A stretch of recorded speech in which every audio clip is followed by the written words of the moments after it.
Hey there, this is the One Boom, and welcome to episode 1 of my Havoc DLC map guides and reviews. Enjoy the video. Alright, so I put a lot of time into the DLC so far, and I'm really enjoying it. Personally, this map, Urban, is pretty clusterfunky, if you understand what I'm trying to say. Basically, Urban's a very tight-knit map with a problem with the spawns. I'm going to get the cons out of the way here. The spawns lead into lines of sight. There's been a lot of times on Urban where I've spawned in and was able to see an enemy right from spawn and take them out. This should not be happening on a map at all. You should not get a free kill just because you spawned with a line of sight on someone. Another con of the map is it doesn't really play well with objective game modes such as hardpoint or uplink.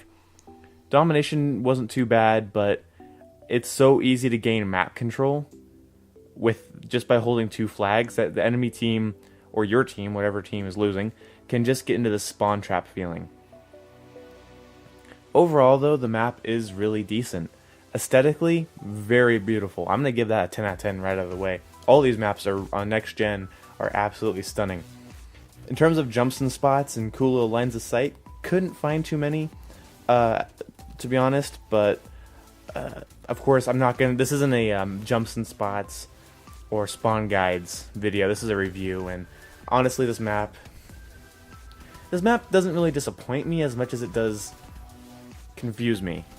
It's so small, but yet it doesn't feel small. It plays small, it doesn't feel small. It looks like there's a lot more to it than there is, if that makes any sense. I'm kind of rambling, but just hear me out.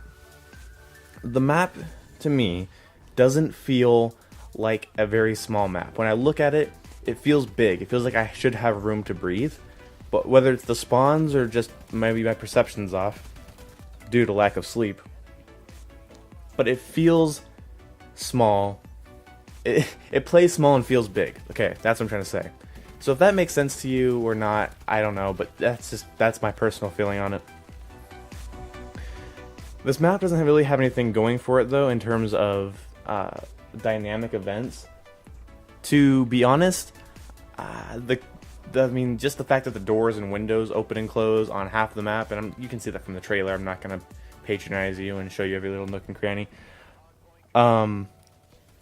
Just like cutting off a couple of the rooms of the map doesn't do a whole lot. In a hardpoint, it's cool when they open up and you go into a hardpoint inside these two little rooms, but it doesn't really affect me.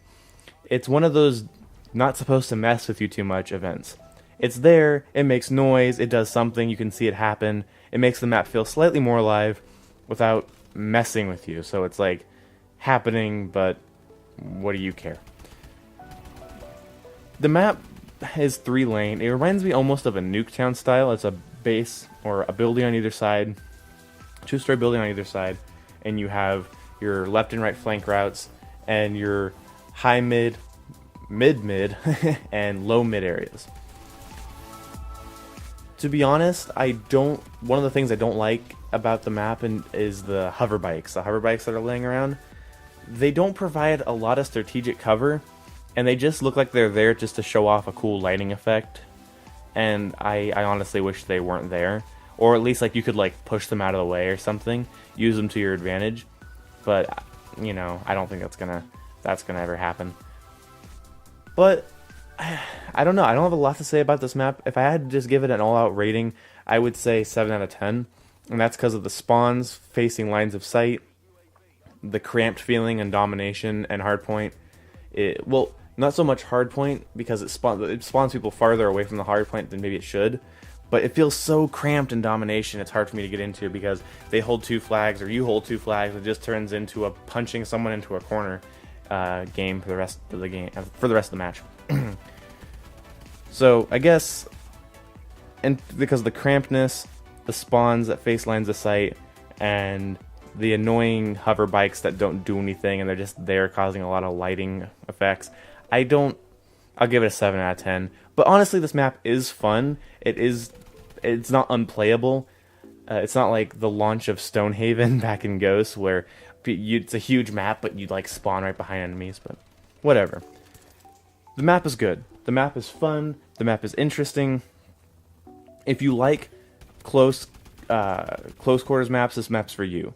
For this map, I'm going to recommend a class probably along the lines of a BAL or some sort of rapid fire SMG class. The AE4 DLC weapon didn't shine too brightly on this map, to be honest, and it's a close-knit map, so I would definitely stray away from sniper rifles and AK-12s and IMRs, and definitely go with your shotguns, SMGs, and BALs. It's a close quarters map. Stay on your feet, keep your head on a swivel, and embrace the frustration and chaos of the combat. Otherwise, you will be left in the dust by a stronger player. Thank you very much for watching. I give this map a 7 out of 10, and stay tuned for tomorrow's video, which will be me reviewing Core. Thank you, and have a great day.